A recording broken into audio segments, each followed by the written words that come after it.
Halo adik-adik sekami yang Tuhan Yesus kasihi, selamat pagi. Jumpa lagi dengan Kak Trias dalam Doremi, doa dan renungan misioner pada hari Jumat tanggal 13 Januari 2023. Adik-adik sekalian, bacaan yang akan kita baca hari ini tentang Yesus yang menyembuhkan orang lumpuh. Namun sebelum kita membacanya, mari kita mengawalinya dengan doa. Dalam nama Bapa dan Putra dan Roh Kudus, amin. Tuhan Yesus, kami mengucap syukur untuk semua rahmat yang telah kami terima. Kami saat ini akan membaca dan merenungkan sabda-Mu. Bantulah kami agar kami dapat memahaminya dengan baik. Demi Kristus, Tuhan dan pengantara kami. Amin. Dalam nama Bapa dan Putra dan Roh Kudus. Amin. Oke adik-adik sekalian, sekarang kita buka Alkitab. Injil Markus pasal 2 ayat 1 sampai 12. Inilah Injil suci menurut Markus. Dimuliakanlah Tuhan. Selang beberapa hari sesudah Yesus datang ke Kapernaum, tersiarlah kabar bahwa Ia ada di rumah. Maka datanglah orang-orang yang berkerumun sehingga tidak ada lagi tempat, bahkan di muka pintu pun tidak. Sementara Yesus memberitakan sabda kepada mereka, beberapa orang datang membawa kepadanya seorang lumpuh, digotong oleh 4 orang. Tetapi mereka tidak dapat membawanya ke hadapan Yesus karena orang banyak itu. Maka mereka membuka atap yang di atas Yesus. Sesudah atap terbuka, mereka menurunkan tilam tempat orang lumpuh itu terbaring. Melihat iman mereka, berkatalah Yesus kepada orang lumpuh itu, "Hai anakku, dosamu sudah diampuni." Tetapi di situ duduk juga beberapa ahli Taurat. Mereka berpikir dalam hati, "Mengapa orang ini berkata begitu? Ia menghujat Allah. Siapa yang dapat mengampuni dosa selain Allah sendiri?" Tetapi Yesus langsung tahu dalam hatinya bahwa mereka berpikir demikian. Maka Ia berkata kepada mereka, "Mengapa kamu berpikir begitu dalam hatimu?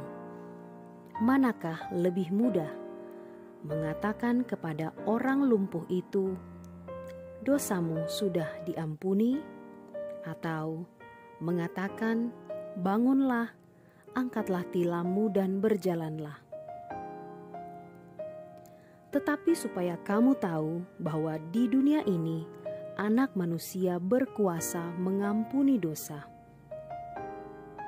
Lalu berkatalah Yesus kepada orang lumpuh itu, "Kepadamu kukatakan, bangunlah, angkatlah tempat tidurmu, dan pulanglah ke rumahmu."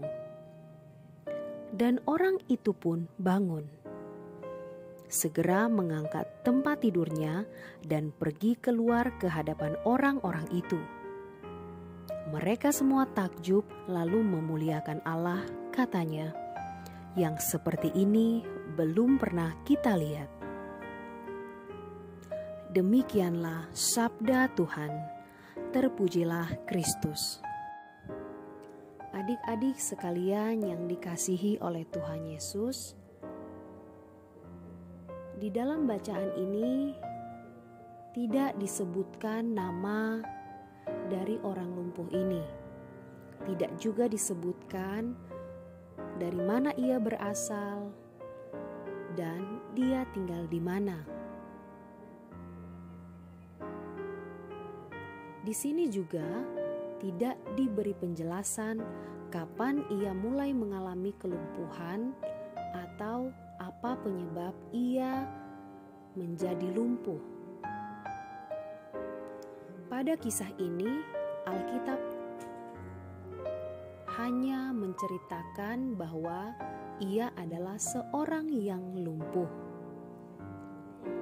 Tetapi apabila kita perhatikan dengan saksama, maka kita akan menemukan jawabannya. Di dalam ayat 5, ketika Yesus melihat iman mereka, berkatalah ia kepada orang lumpuh itu, "Hai anakku, dosamu sudah diampuni." Ini berarti bahwa orang lumpuh ini sakit atau sakit lumpuh karena dosanya sendiri. Ada dosa yang dilakukannya. Bukan saja keempat temannya yang percaya bahwa Yesus sanggup menyembuhkan penyakit temannya, tetapi orang lumpuh ini juga percaya bahwa Yesus sanggup menyembuhkannya. Keempat orang ini tidak sekedar datang kepada Yesus, memohon kepada Yesus untuk menyembuhkan penyakit temannya, tetapi mereka percaya bahwa Yesus sanggup menyembuhkannya. Yesus sanggup memulihkan dia. Mengapa mereka percaya? Karena mereka tahu bahwa Yesus berkuasa. Yesus berkuasa atas penyakit yang dialami oleh temannya ini. Adik-adik sekalian, apakah kita sudah memiliki iman sama seperti keempat orang ini yang mau datang kepada Yesus dan percaya bahwa Yesus sanggup menyembuhkan temannya yang lumpuh ini? Saat kita dalam masalah atau pergumulan, apakah tindakan yang kita ambil atau apa keputusan kita? Apakah kita mau datang kepada Yesus meminta pertolongan, atau kita mengandalkan kekuatan kita, mengandalkan orang-orang yang di sekeliling kita, atau apa yang menjadi solusi kita? Kita tidak hanya sekedar percaya saja, tetapi dalam tindakan iman kita juga harus datang kepada Dia yang berkuasa atas hidup kita, karena Dia sanggup memulihkan hidup kita. Semoga demikian. Amin. Mengakhiri renungan kita pada hari ini, mari kita berdoa dengan doa anak misioner. Dalam nama Bapa dan Putra dan Roh Kudus. Amin. Tuhan Yesus, Engkau diutus Bapa menjadi berkat bagi dunia, menjadi selamat bagi manusia. Utuslah kami anak-anak-Mu di Indonesia untuk menjadi sahabat yang kuat bagi yang lemah, sahabat yang rela berkorban bagi yang menderita payah, sahabat penghibur bagi yang sakit dan gelisah. Tuhan Yesus, kami pun ingin menjadi utusan-utusan kecil-Mu, teman setia bagi yang tersingkir terlantarkan, teman bicara bagi yang kesepian terlupakan, sobat yang gembira bagi yang sedih dan susah, sobat penuh penghargaan bagi yang tak dicintai. Tuhan Yesus, utuslah kami kini dengan bantuan Roh Kudus-Mu, menjadi garam dan ragi yang baik, menjadi terang dan obor yang cemerlang, membawa kegembiraan dan pengharapan.